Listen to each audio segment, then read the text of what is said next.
What is up, everybody? Welcome to the Burndown YouTube channel. We're gonna try this real quick and at least kind of keep you guys updated. My GoPro keeps shutting off and we are in a bit of a YouTube dilemma over here because my computer is basically not running the editing software anymore. The GoPro is shutting down. So we'll resort to using the phone and then we'll try to keep these videos quick and easy and simple. So we are out here racing the rain on the Pacer header build. I'm trying to build the crossover. I'll give you guys a look underneath, but we also found a problem on getting one of the header collectors off. So let me go crawl under the mud. We'll fire this thing back up and I'll try to show you guys. And then it was raining. It's been raining out here, unfortunately. I know you guys don't feel bad because the majority of you are stuck in weather that is terrible, but it was like 70 last week. So I'm hoping the rain passes and we get back to that. So let me show you guys what we're working with, and then hopefully we can fix the screw up, finish one crossover tube, and then essentially the crossover headers that were built on the Pacer are pretty well good to go. I'll just have to weld them up. So here's a look at things in place. As you can see, everything's wet.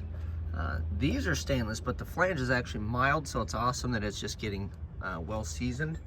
So they both go down, and then you guys have seen that we did both sides, right? I thought I accounted for everything. I'm like, oh man, we've got starter clearance, everything goes down, suspension travel. Well, I didn't account for all of it. Let me crawl underneath here in the water and show you what we're working with. So first dilemma we ran out of, I have one bend left. So I wanted to do one bend per tube is what we were shooting for. So we got on the pie cuts, which makes life take forever. So we did that one yesterday.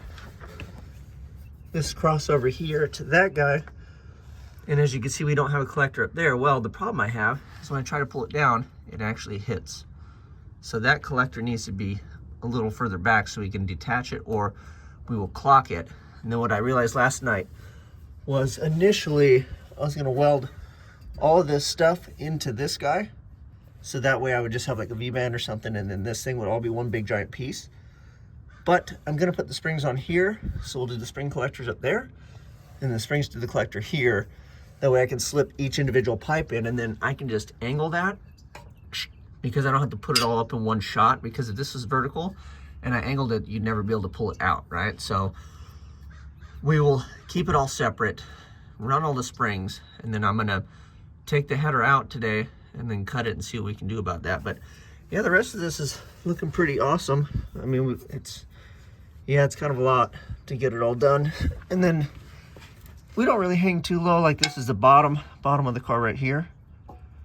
So we are kind of, you know, on par in line with that, but we had to cross over underneath the transmission. So let me pull that out, and then we will pray to the hot rod gods that there's an easy enough way that I can cut that but still weld it back together and make life decent. So we'll keep you posted on that. If we can get that kind of clocked and fixed, I just have to go from this pipe to that collector when we get it to poke down, and then life will be good, and I don't have to do this jig-joggy stuff going through here. We can just do like a straight and easy, hopefully. So here's the culprit, and then it's this collector. It comes down, and then what happens is it clears the piece, but there's a piece that sits like right here. So when you go to pull it down, obviously this gets wider and it hits it. So we just need to kind of angle this back. And it looks like I'll get a chance to fix my booger, at least one of these boogers. Probably namely this one because it's ugly. So I think what we'll do is we'll just get a nice cut here, possibly. And if I take this tube off, then I can leave this one welded on, and then we'll just put a little jig jog here, right? And then once I jig jog this one, I can plug it in, make sure everything fits, and then I can actually just come back to the bench and make sure that this plugs back on and welds on. So hopefully not too terrible. I'll show you guys what we end up with, and then we can get on to doing this crossover. And then here's a bit better look at this guy. So it's unwelded, it's just sitting there. So this is where it goes in the collector, this is where it comes off. Bada boom, bada bing. All right, well, majority of the day is done. The rain clouds are kind of rolling in, and I was almost defeated by this thing because I'll tell you what, you don't want to screw up headers after the fact because they're such a pain in the ass to make anyway. To make changes to it is is dumb, but we got it done. I didn't get the crossover pipe made, but I'll crawl underneath one last time and show you guys kind of where we're at, and you'll get an idea of what we were trying to accomplish. I'm one pipe short, but it's hopefully an easy one. So let's spin you around, we'll check it out. So I'm letting this thing cool down. I ended up cutting this tube off and then that tube off here and then here, and then I put that new little union in to get it to go down. You can see that everybody's down there. So let's crawl underneath. This guy's still there.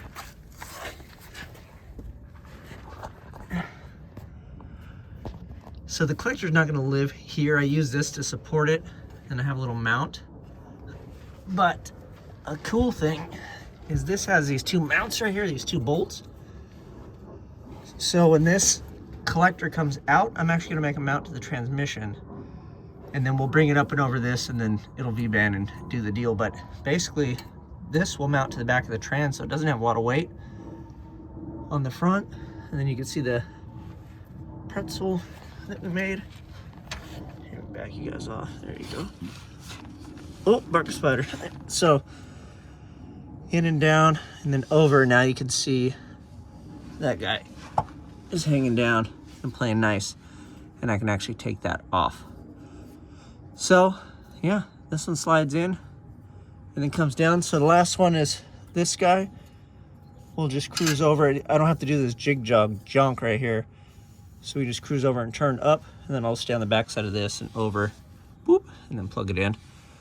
And then each one of these will mount individually into this, and this will be spring mounted, and this will have the V-band and the O2 and all that stuff back here. So that is a look at it. That is a quick look underneath. We're almost wrapped up on this thing. Sorry that I feel weird because the camera's not in front of me, so I feel like I'm talking to nowhere, but this thing's almost wrapped up. The header is going to connect. We'll do a 3-inch piece of stainless and a bung, and then we will call this good. And then I am signed up for LS Fest West with this guy, so we need to get back on the Malibu. So that's a good stopping point with the exhaust being done on this. And then we're actually running out of things to do on that, but there's only so much time in the day. So next week I will do that easy crossover part. We'll kind of get this thing wrapped up, set it off to the side. And then I've got a laundry list of stuff to go over with the boom. We've got Rocky Mountain Race Week signups next weekend. And then, like I said, April's LS Fest West, so she's got to be in fighting shape, because technically LS Fest West is going to be testing for Rocky Mountain Race Week, is kind of how I look at it. So that is it. Thank you guys for following along. Sorry for the malfunction of my equipment. Hopefully we'll get used to the iPhone deal, and we'll just kind of keep rolling. But I'm going to clean up before the rain comes. You guys know what to do. I'm out.